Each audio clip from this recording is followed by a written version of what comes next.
Coming up on the Sports Desk. It's a big week for the Tartars as they make their grand entrance into the win column.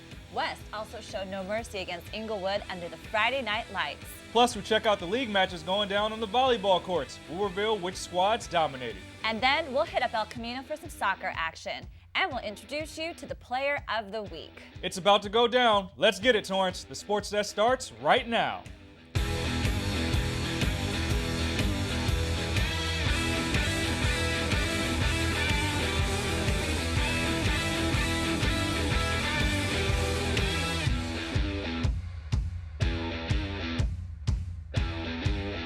What's up, Torrance? Welcome to the only sports show designed with the Torrance sports fan in mind. You're rocking with the desk. We're your humble hosts. I'm Cedric Welton, and this is my co-host, Dani Miskell.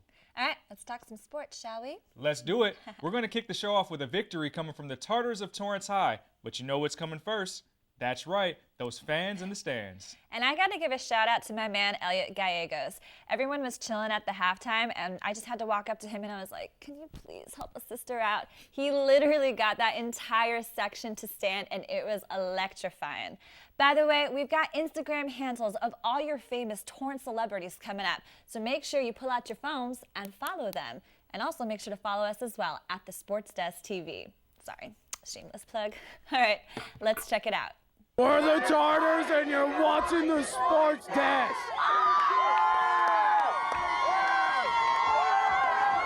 So, Neil, tell us what you think about the game so far. We're winning right now, 21-14. Eric Suarez, my boy, doing good work, and we're about to get this dub. 3 touchdowns in the first half. How did he do it? I have no idea. He's great. He's an awesome player. He really is, and you guys are really close off the field? Yeah, that's my best friend right there. That's amazing. Can you tell us why everyone is wearing pink tonight? For breast cancer awareness. All right. Anything that you want to say about, Breast Cancer Awareness Month? Yeah, it's a great month, and I love how all the sports support it. All right, so I am here with Melanie and Deanne on Torrance's girls soccer team. Ladies, what do you think of tonight's game so far? I think we're doing actually very good compared to all the other games, but that's just my opinion, Gianna. I think we're doing good too, positive mindsets all the time. We're good. Yeah. We're good. And what position do you girls play on the team? I play midfield. Go. I play midfield. I'm a defender and a midfielder. How are you girls liking their style of play on the field today? Even though it's a different type of football, any comments on, these guys' performance tonight? They're doing actually very good. I never see them play like this, so I'm actually very impressed. Honestly. Yeah, I think they're doing good too, offensively and defensively. They're doing great. Amazing. And are you girls friends with any of the guys on the team? I have a cousin on the team. Who's your cousin? Billy Dwyer, number 23. Shout out to Billy Dwyer. Shout out, Billy. So I am here with Danielle Suarez, who is Eric's sister. Girl, comments on how your brother's doing in tonight's game. Oh my God, I just am so proud of him. He is killing it out on the field. He is, I don't want to say this, but he is one of the best players. He puts his heart 100% on the field, and me and my family are so proud of him, and we love him. He is just dedicated to the game, and we're just very proud of him, and we love him. And all you guys love Eric, right? It's just his birthday today. How old are you turning? 17. Happy birthday. Happy 17th. Thank you.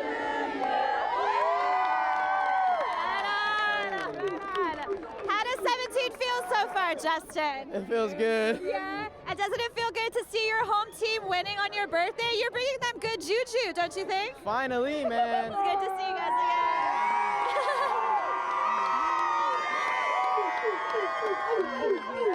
again. Oh, snap. There was a birthday? What better way to celebrate than with your friends on a game-winning night? And did you hear what I told him? I told him he was bringing good juju to that team. It was such an exciting game to watch, and South didn't make it easy for them. They were coming off their win against Inglewood, and they drew first blood in the game. But Torrance obviously made a comeback. Let's go ahead and see how this rivalry went down. South completes a 25-yard pass to Drake George, and with the point after, leads by 7. Tartars would respond with this 16-yard rushing touchdown by Eric Suarez. With the point after, ties it up at 7. 11 minutes into the second, Suarez is in the end zone again with this 1-yard rushing touchdown. Tartars now lead by 6. South on the 36-yard line, and it's 4th down. Drew Nash completes this 36-yard pass to Drake George, and with the point after, puts the Spartans back in the lead 14-13. With just 35 seconds left, Suarez bulldozes his way into the end zone for a 3rd time, follows it up with this 2-point conversion. Tartars now lead at the half 21-14. 3rd quarter, Spartans possession, and Jackson Fish goes to work for South as he runs the ball up to the 20-yard line and again up to the 5. Sets up 1st and goal, where Nash completes the pass to Cade Jones in the end zone, evens the score at 21. And with just 6 minutes left in the 4th, McComas with the handoff to Billy Dwyer, and he takes off up the middle on this 15-yard rushing touchdown. With the point after, makes the score 28-21. The Tartars would go on to clinch their 1st win of the season, and I got to catch up with running back Eric Suarez, quarterback Matt McComas, and Coach Hollis after the game about the W. Feels good, I come out every game to do what I do for my team and to get the win for them. I love my team. We came together, our team's young. We have a young line, but we came together as a family and we played our hearts out. Definitely. Any comments on what it was like to play South tonight? Oh, geez, I love these guys, On the field, I hate them, but outside, I love them. I have so many friends on the team. We go to battle. So word on the street is Matt McComas is playing against his cousin on South, Drew Nash. Yes. How was that playing against your cousin tonight? It was good. It felt nice. It was good to know that he was out there and he had our backs, if anything, and he did a good job tonight. Do you feel that the family dynamic kind of also changes the rivalry? Yes, it does. It does. I know his team's working hard and my team's working hard, and we know we can do both. Tell me what you felt was your guys' strong points in tonight's game against South. Our strong point was having Eric and all our running backs just run the ball and get through the holes, and our linemen did a great job today. It's my first varsity win, so it feels really good. Coach, you're just, I hear so many deep breaths and deep sighs. How are you feeling about this W tonight? Oh, I feel great. The thing of it is I almost started crying because my guys, they played so hard all year long. There's so many issues that we've dealt with, and the rally has been believe. Trust each other and believe. And my gosh, they did, and the outcome was really good. In this game, you guys were so neck and neck with South. I mean, we kicked off the game with that touchdown, and you guys were just going back and forth like a seesaw, it seems like. Yeah. What did you feel was maybe the turning point in the game for you? We got the one stop, I think it was in the 3rd quarter. We got that one stop and then went down and scored. But they couldn't stop the run, and we couldn't stop the pass. Mm-hmm. So it was an odd combination. I really feel bad because South played wonderful. They did. They threw the ball so well. I'm just glad they didn't, throw it more earlier. Way to go. Congrats to the W, Tartars. We here at the Sports Desk salute you. All right, now tell us about West. Well, the Warriors have been surging as of late, and they hosted that team from something, remind me, Dani. Inglewood. That's the one. And the Warriors controlled this game from start to finish and had contributions from every player. Let's check them out. First quarter, Warriors strike first. Brandon Poffenbarger looks deep and connects with Skylar Williams, who outruns his defender for the score. Warriors lead 7-0. Still first quarter, Xerxes Reamer takes the handoff and bounces it outside for a 29-yard score to put the lead at 14-0 Warriors. Second quarter, Warriors leading 20-0 and looking to capitalize. Poffenbarger is looking deep again, but is picked off by Montana Craig in the end zone. Very next play, Inglewood quarterback Malachi Arce is looking long, and he finds Montana Craig on the outside, who makes a spectacular catch between two Warriors and finishes off the play for the Sentinels' lone score of the night. Still first half, too much Warriors, too much Xerxes Reamer. Up the middle for a 50-plus yard run, Xerxes had 213 yards in the first half alone and 5 touchdowns on the night. The Warriors ran away with this game 55-7, and I caught up with the team post-game. All right, Poff, winning this game against Inglewood 55-7, pretty dominant from pillar to post. Talk about the victory for your team. It was an exciting victory. We knew coming from last week beating Morningside pretty well, coming into Inglewood, that it was going to be another not easy victory, but it was going to be a fun one. Now, obviously, big win tonight, very big game next week. big rivalry game going down to North to play the Saxons. Talk about what needs to happen this week to kind of get you guys up and going and to go into that game and leave that game victorious. Well, first we need to put this game behind us. It was a good win, but we need to put it behind us. We need to clean up the mistakes that we made today, especially I need to clean up some mistakes, and we just need to focus on the details, and I think next week we should come out positive. All right, Xerxes, big game, defeating Inglewood 55-7. Give me your immediate reaction. Well, first of all, I had to thank my linemen because they really stepped up today. Coach was just talking about how people need to step up, and I feel like we did that today. And then big rivalry game next week, probably the biggest game in the calendar for you guys, playing the Saxons down in the North. What needs to happen this week in practice for you guys to be successful next week? We just got to bring the physicality. We got to have good tempo, and I feel like we'll walk away with a dub. Here with Coach Castillo, offensive coordinator for the Warriors. I want you to talk to me about the game plan tonight. You guys put up 55 points against a pretty solid Inglewood team. What was the message going out through the week to your kids, and how did they affect it tonight? Basically, the message was work hard all week and get better. We've been telling them for weeks now. Every week is our championship game, and with the Pioneer League being the way it is, I don't think anybody's going to take the championship with one loss. So it's every week get better. We're playing the championship. The Warriors have had to make a series of adjustments the past few weeks since losing their top player and do-everything athlete Dutch Silverlake to season-ending injury. Coach Castillo expressed the need to get contribution from his entire team and how his players have taken it on their shoulders to step up. How do you replace Dutch Silverlake, and you don't? You can't replace him, but what you can ask everybody else to do is play to their full potential. So that's what we did. We were in team meal the other day, and I asked the general question, who's going to step up? And everybody kind of gave the whole, we're going to step up. And I didn't let them leave until I got a specific answer from each person, exactly who's going to. No, you tell me who's going to step up. Now let's go around the league and look at some other Friday night scores. The Saxons hit the road and faced Morningside. They were victorious, defeating them 48-6. Nice work, Saxons. The Knights were on the road as well, and they barely escaped by the skin of their teeth with a victory over Whittier, 26-25. All right, we're going to go ahead and take a quick break, but don't change that channel because we've got more to come. And by that, we mean volleyball, soccer, and more. We'll be right back. Listen. All it took was someone who would insist that I just try. Suddenly, everything was turned around because they judge you. You tell them, I don't need this. No one is going to understand. Unless they've been through it, how can they? Then one day you realize you feel so hopeless. I need help. I need help. You feel so hopeless. Then one day you realize, unless they've been through it, how can they understand? I don't need this. No one's going to judge you. Suddenly everything was turned around because they insist that I just try. All it took was someone who would just listen.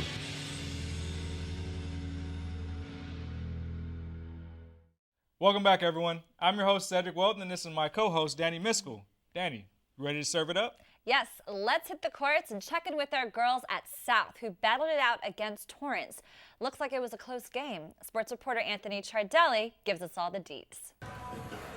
It was a rivalry match between the Torrance Tartars and the South Spartans at South High School Tuesday night, and boy did it live up. We pick up the action in the first set with the Tartars leading 21-15. That's when this Naomi Crocker kill is too much for the Spartans to handle. That makes it 22-15 Torrance. One play later, it's 22-16 Tartars, and Crocker goes hammer time again, extending the Torrance lead. At set point now, Francesca Aguilar gets the rejection. The Tartars take the early set lead. On to set two. Midway through set two, Lauren Walsh gets in on the action to make it 10-7. And then she does it again, giving the Spartans a 4-point lead. But the Tartars make it close. A few minutes later, Gwen Schwartz hits it just past the Spartan blockers, pulling Torrance within two. Then, with the Spartans clinging to their 2-point lead, it's Reagan Walsh with not one, not two, but 3 aces to give South the commanding lead in set two. Then it's Lauren Walsh who finishes it off to help the Spartans tie the match at 1 set apiece. At the end of set three now, all tied up, Lauren Walsh puts the Spartans at set point. Then Avery Weisbrook gets the set-winning ace. The Spartans pull ahead in the match 2-1. The Spartans wanted to end the match in 4 sets, but the Tartars had other ideas. Midway through the set, Elizabeth Kim digs it with her foot.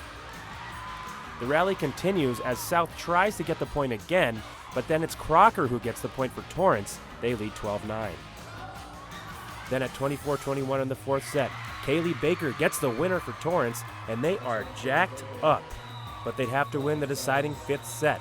First to 15 wins the match. In set 5, Tartars leading 10-9. Avery Weisbrook dives to keep it alive for South, and then Jessie Diekman gets the block and ties things up. But the Tartars fight for a 13-11 lead, and then Kaylee Baker makes it 14-11. Match point. Tartar senior Naomi Crocker could feel it. I was incredibly nervous, but for some reason I just knew it was going to happen. I just knew this was the year. And happen it did. Because at match point, the Spartans hit it just out of bounds, which means the Tartars upset the Spartans 3 sets to 2, and for the Tartars, it was a special moment. It feels amazing. This is something I've wanted to do since I was a freshman. This is something our whole program's wanted to accomplish for such a long time. It's just amazing. They really wanted it. South came to our gym and beat us a couple weeks ago, and so this was the game they've been waiting for, to come into South's gym and beat them, like something that's been talked about since that night. So It was an intense battle here tonight at South High School, as the Torrance High School girls volleyball team got a much-wanted win against the South Spartans. The game also benefited the Side Out Foundation's Dig Pink movement, which seeks to support people suffering from stage 4 breast cancer. Reporting from South High School, I'm Anthony Tridelli with the Sports Desk. Thanks, Anthony. Now in another matchup, we've got West facing off with North. The Lady Warriors were giving the Lady Saxons a hard time, but we won't spoil it. We'll let Sports Desk reporter Catherine Gallo give you the details. Dig Pink. That's what it was all about at Thursday's volleyball game between West and North High School, as they dedicate the game to raising both awareness and funds for breast cancer. We're taking donations, we're selling t-shirts, all proceeds will be going to the Cancer Association. Also, Blue Shield of California is going to match whatever we raise, so we'll double it to send it in. So please, buy cupcakes, buy t-shirts, we want to do the best we can, and everyone good luck today. West certainly playing its best for this special game. The team saw some strong performances from their hitters up front. Here it's Kristen Nas with a kill from the outside to put the Warriors up 6-3 in the first. Soso Akubulo will follow that up later in the set with this hit from the middle to keep West on top. Warriors handle the Saxons easily in the first, ending it 25-13.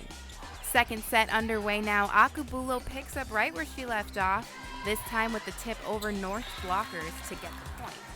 North trying to claw its way back into this match. Tori Ortega will make the great hit from the outside off of 1 foot to tie the set at 2 apiece. But more great plays from the girls up front for West as Akubulo and Jessica Porter combine for this shutdown block over the Saxons' attempted kill. North's Mika Matsumara will come up with the great defense here to set up Ortega for a smart play, opting for a tip that falls too short for West to get to in time. Third set action now as Kristen Nas racks up yet another kill from the corner to put the Warriors up 2-0 in the set. Hungry for a kill of her own, teammate Kira Crook gets things done from the middle with this spike that adds to the Warriors' lead. And North, still hanging on, will get a point here from Ariana Bender, who makes perfect use of the cross-court set from Bethany Tsukamoto. The Saxons' efforts not enough, however, as West closes out the third set 25-14. After the game, I talked with West coach Hazel and sophomore Shannon Shaw about the win. I believe we're strong as a whole team, and we work together well, and each of us play our own part, and we communicate well. We always have a really good, solid group of girls who work extremely hard, and I'm very lucky that they really buy into what I'm trying to do. And while a win is definitely appreciated, Hazel understands this night was about much more than just that. So many family members of mine and friends and alumni, Liz Kitsios, who's a soccer coach at South High, she's had breast cancer and survived, and we just really want to recognize those people we love and care about and do our best to raise as much money as possible. Reporting from West High School, I'm Catherine Gallo for the Sports Desk. Thanks, Catherine. All right, now let's see how the Lady Knights did this week. They fell to LaSalle 3-0, and they also competed in the Redondo tournament and came up short to Long Beach Poly 2-0. The Warriors defeated the Saxons in their matchup 3-0. And the Tartars took down the Spartans 3-2. All right, Cedric, now it's my turn to ask you. Are you ready to hit the courts? If you're referring to tennis, then the answer's yes. Let's go around the league and check some scores. The Saxons were all over Inglewood, winning their match 18-0. Lady Knights were in action twice and bested Bishop Montgomery 14-4 and then St. Joseph 15-3. All right, let's hit the brakes for a second, but don't go too far. Still ahead, we've got results from El Camino's men's soccer team. And we're going to introduce you to your Player of the Week, Torrance. You won't want to miss it. We'll be right back.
Welcome back to the Sports Desk, everyone.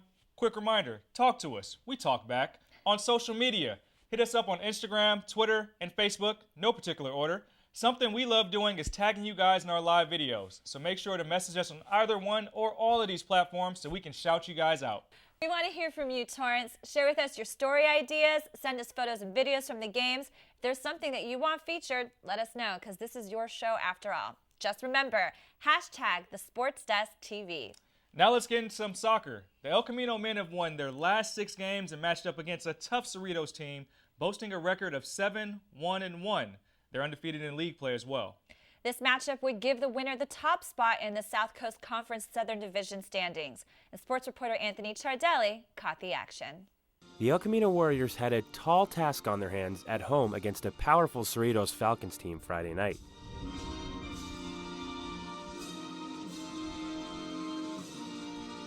Let's get to the action. Cerritos got off to a strong offensive start. In the 4th minute, Eugene Martinez passes it into space for Lester Pineda, who crosses it, but Warriors goalkeeper Andrew Argueta snaps up the crossing attempt, keeping the game scoreless. On to the 6th minute. Warriors striker Homer Santos uses a nifty move to get around Esteban Camacho for the Warriors' first shot on goal, but Jordan Aldama keeps the score tied at 0. Then, in the 8th minute, Cerritos breaks the tie. Brandon Pelayo jumps on the loose ball and rifles one bar down to take the lead. Near the 12th minute, Cerritos strikes again as Luis Lira puts it into space, and Pelayo, with a nasty footwork and centering pass, gets it to Kevin Diaz, who scores to make it 2-0. The Warriors would have their chances. Here, Santos takes the long pass from Prince. He gets a chance from outside, but Aldama makes the diving stop, still 2-0. On to the second half. Oscar Penate, for Cerritos, rifles the centering pass from Brian Rodriguez past the dive of Argueta to make it 3-0. Finally, in the 56th minute, Brian Villalobos takes the pass from Diaz and scores the Falcons' 4th and final goal as El Camino falls to Cerritos 4-0. The El Camino Warriors fell into an early hole today against Cerritos and couldn't claw their way back into the game. The loss drops them to 1-1-2 on the season, and for Cerritos, the win lifts them to 3-0-0 on the season and first place in the South Coast Conference. Cerritos forward Kevin Diaz scored his team-leading 9th goal on the way to the victory. Reporting from El Camino College, I'm Anthony Ciardelli for the Sports Desk. Tough loss for the Warriors as they now drop to 3rd place behind Cerritos and Long Beach. They'll get a chance of revenge when they'll meet Cerritos again in November. All right, at this time, we're going to introduce to you guys another new segment that we all want you to look forward to here at the Sports Desk. Drum roll, please. Player of the Week. That's right. It's time for the Sports Desk to honor all the student athletes out there for your stellar performances week to week. This week's top performer was West Torrance's junior running back, Xerxes Reamer. West lost their top player, Dutch Silverlake, a couple weeks back to a season-ending injury. Needless to say, they've needed everyone to step up. That's where Xerxes comes in. He shouldered the load in more ways than one. Against Inglewood, Xerxes tallied 24 carries, 236 yards, and 5 touchdowns. I got to speak with this legend after that all-star performance. Xerxes, you are our first Sports Desk Player of the Week. We're going to honor you. We want to talk about your line, 25 carries, 239 yards, 5 touchdowns in the night. What was the game plan tonight, and when did you know you had the juice tonight? Well, game plan was stop the run on defense, and on offense, just stuff the ball up. It's crazy, though. Linemen really stepped up. I really like the linemen. Linemen did really well. There was one run in particular, I think, in the second quarter where you broke one for about, I want to say 28 yards. Can you kind of reflect on that play? What was going on in your mind when you broke a couple tackles and you had nothing but pasture in front of you? Well, I just heard my dad in my head saying, lift your knees, and I felt someone was going to catch me, so I just had to turn on that juice, got into the end zone. Now, obviously, leading the charge for this team, 5 touchdowns a night. What can we expect from you going on for the rest of the season? Just speed. Like, I've been really working on speed and my catching ability. Just things to work on. Congratulations, Xerxes, on officially being the Sports Desk's first Player of the Week. All right, everyone, that's it for this week's edition of the Sports Desk. We want to thank you so much for joining us. You guys are our heroes. We love talking about all the actions you guys bring to the screen each and every week. Keep it coming.